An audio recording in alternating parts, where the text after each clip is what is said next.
শেখ হাসিনার পক্ষে রাষ্ট্রনিযুক্ত আইনজীবী আমির হোসেন তিনি আদালতে শেখ হাসিনার মামলা, তার বিচার, তার দণ্ড, সংবাদ ব্রিফিং এগুলো নিয়ে বিচারকের সঙ্গে যে হাসি ঠাট্টা করেছেন, সেই হাসি ঠাট্টার ভিডিও ছড়িয়ে পড়েছে যখন ফেসবুকে, তখন বিতর্ক উঠেছে যে এই ট্রাইব্যুনালকে কি ক্যাঙ্গারু কোর্ট বলা যাবে কিনা। অনেকেই সেই কথা বলছেন যে এটা ক্যাঙ্গারু কোর্ট হিসেবেই বিবেচিত হবে।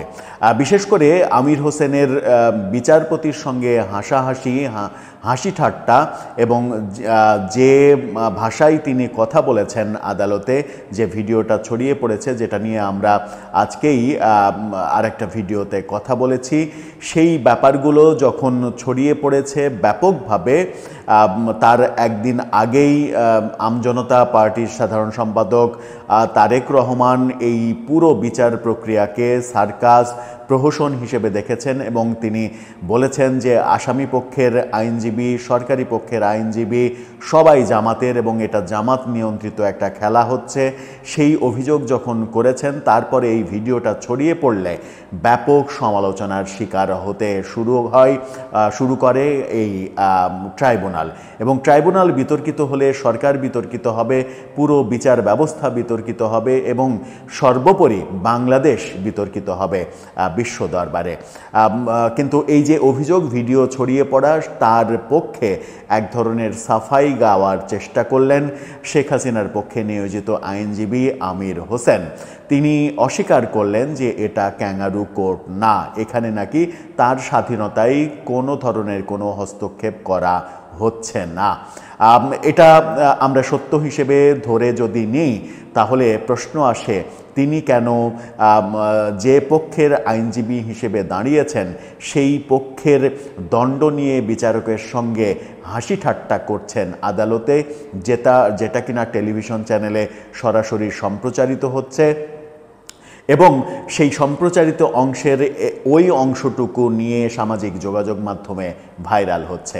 কেন সেটা হচ্ছে একটু বোঝার চেষ্টা করব এই ভিডিওতে। থাকবেন পলিটিক্স টিভির নিয়মিত আয়োজনে।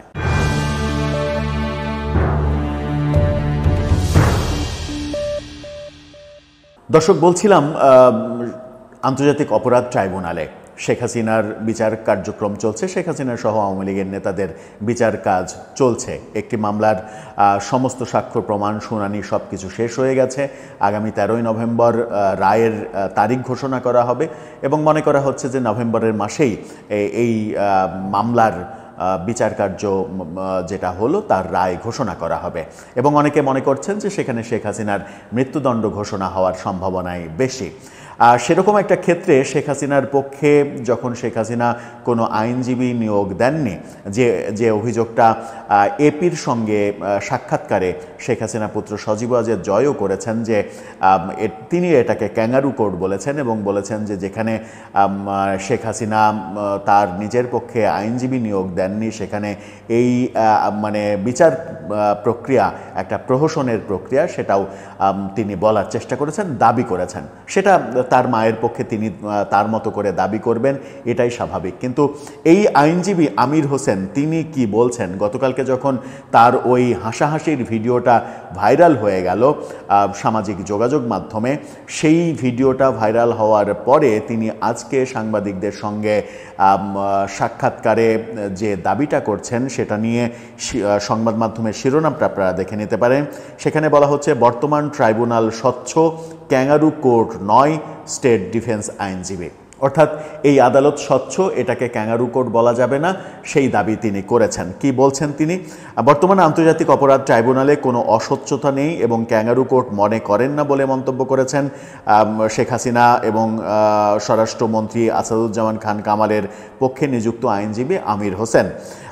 আজকে ট্রাইব্যুনালে সংবাদ ব্রিফিংয়ে তিনি এই কথা বলেছেন। ট্রাইব্যুনালের বিচারিক স্বচ্ছতা নিয়ে জানতে চাইলে আমির হোসেন বলেন, যারা ক্যাঙ্গারু বলেন এটা তাদের ব্যাপার, তবে আমি মনে করি না অস্বচ্ছতার কোনো কিছু আছে, কারণ এ পর্যন্ত ট্রাইব্যুনালের কোনো পক্ষ আমাকে কোনোভাবে চাপ দেয়নি। কেউ বলেনি যে এটা বলবেন না, এটা করবেন না, এভাবে কখনোই কেউ কিছু করেননি।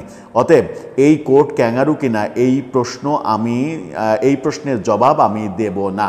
অর্থাৎ এই কোর্ট ক্যাঙ্গারু কিনা এই প্রশ্নের জবাব আমি দেব না, জবাব দেবেন না। আবার তিনি বলছেন যে আমি মনে করি না এই কোর্ট কোনো ক্যাঙ্গারু কোর্ট, কারণ আমাকে কেউ কোনো বাধা সৃষ্টি করেনি। প্রশ্ন হচ্ছে যে আপনি শেখ হাসিনার পক্ষের আইনজীবী, আপনার কথা, আপনি যদি সত্যিই শেখ হাসিনার পক্ষের আইনজীবী হন তাহলে তো আপনার কথা শেখ হাসিনার পক্ষেই হবে। কিন্তু যে ভিডিওটা ছড়িয়ে পড়ল সেই ভিডিওতে যে ধরনের কথা আপনি বললেন সেই কথাগুলো বিতর্কের জন্ম দিল। কি বলেছিলেন আপনি আরেকবার একটু দেখে নিই এই ভিডিওতে।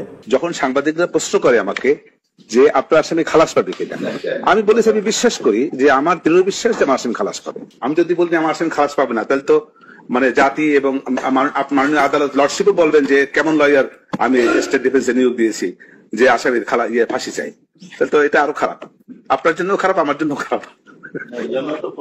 এই যে আমির হোসেনের বক্তব্য এবং শেষ মুহূর্তে যে হাসাহাসি, মানে বিচারকের সঙ্গে যে হাসাহাসি, যে আমি যদি না বলি যে আমার মক্কেল জামিন খালাস পাবে তাহলে তো মনে করবে যে রাষ্ট্র কি আইনজীবী নিয়োগ দিল, যে আইনজীবী নিজেই নিজের ক্লায়েন্টের ফাঁসি চায়, তখন আপনি বিতর্কিত হবেন, আমি বিতর্কিত হব, সবাই বিতর্কিত হবে। এটা বলার পরে যে হাসাহাসি করলেন সেই হাসাহাসিটাই মূলত বিতর্কের জন্ম দিয়েছে। তিনি যুক্তি খণ্ডন করলেন এবং স্বীকারও করেছেন যে মৃদু হাসাহাসির ঘটনা ঘটেছে, সেটা অন্য কিছু নয়, এরকমভাবে বলেছেন। কি বলেছেন তিনি সেই প্রসঙ্গে?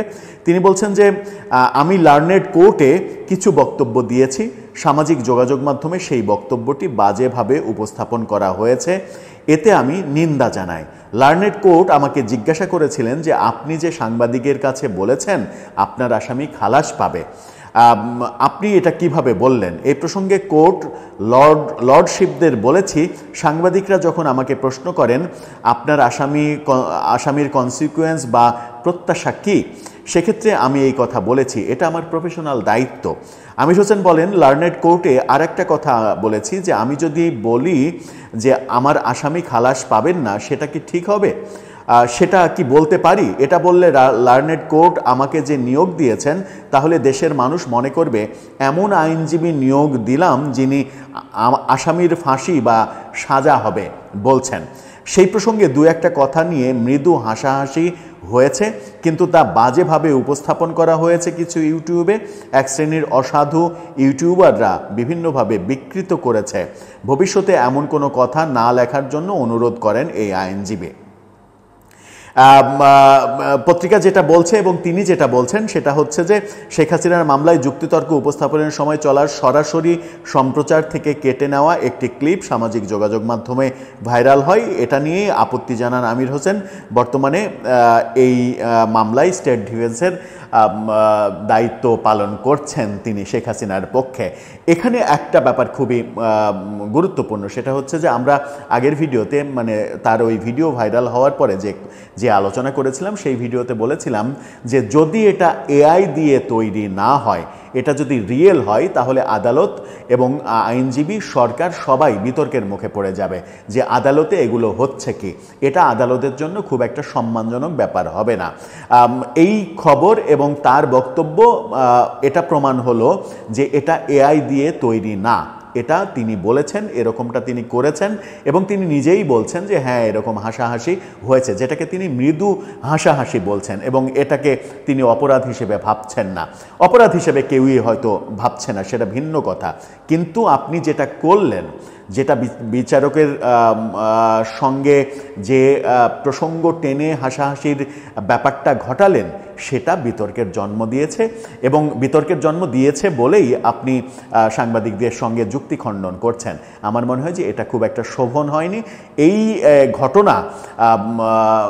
ঘটনার পরিপ্রেক্ষিতে অনেকেই আদালতকে ক্যাঙ্গারু কোর্ট বলছেন, ক্যাঙ্গারু আদালত বলছেন, মিডিয়া ট্রায়াল বলছেন এবং এখানে প্রহসনের বিচার হচ্ছে, যেটা সজীব ওয়াজেদ জয় তার মায়ের জন্য যে দাবিটা করছে সেই ব্যাপারটা এখন অনেকেই বলছেন এবং মানে আওয়ামী লীগ এবং শেখ হাসিনার পক্ষের লোকজন তো বলবেই, এমনকি যারা নিরপেক্ষভাবে ব্যাপারগুলো বিচার বিশ্লেষণ করেন তারাও কিন্তু এই ব্যাপারগুলো বিশ্লেষণ করছেন যে এটা কোনোভাবেই শোভন নয়।